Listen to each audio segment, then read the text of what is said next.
Let me give you a sense of how we got to this project and the rationale for focusing on governing irregular migrants and refugees in an increasingly contested environment. So if you think about the issue, there is a fundamental challenge that we try to address. And this is last year, 2023, there were about 117 million people forcefully displaced from their homes. So we have this huge amount of people who have to, due to war, violence, also environmental degradation, have to leave their home country and seek shelter in other parts of the world. How do we respond to this as a global community? There is clearly some form of commitment towards these people who are often in dire need for help. And if you look at Western democracies, they are deeply committed to human rights. Consider the German basic law, the constitutional law. It provides political asylum to all those people who have to flee for those reasons. So it is in the fundamental preamble of the constitutions, and we have something similar at the European level, the European Charter for Fundamental Rights. So in a way, Western democracies in particular have this commitment to protecting basic human rights, and that also extends to these people who don't come from Europe or North America or Australia, but who come from parts of the world that are in distress, and that makes it almost impossible for people to continue their existence there.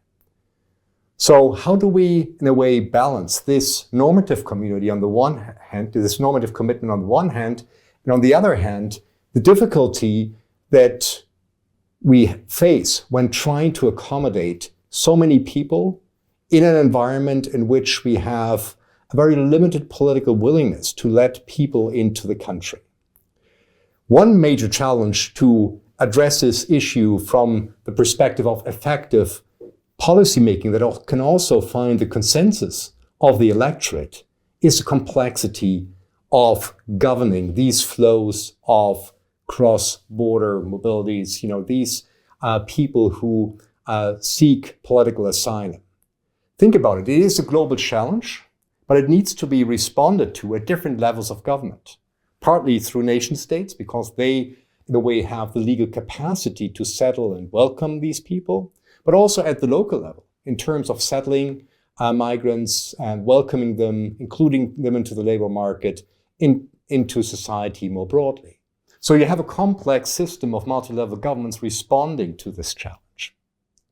But then you also have something that maybe is even more challenging, and that refers to the current political context we debate this issue in.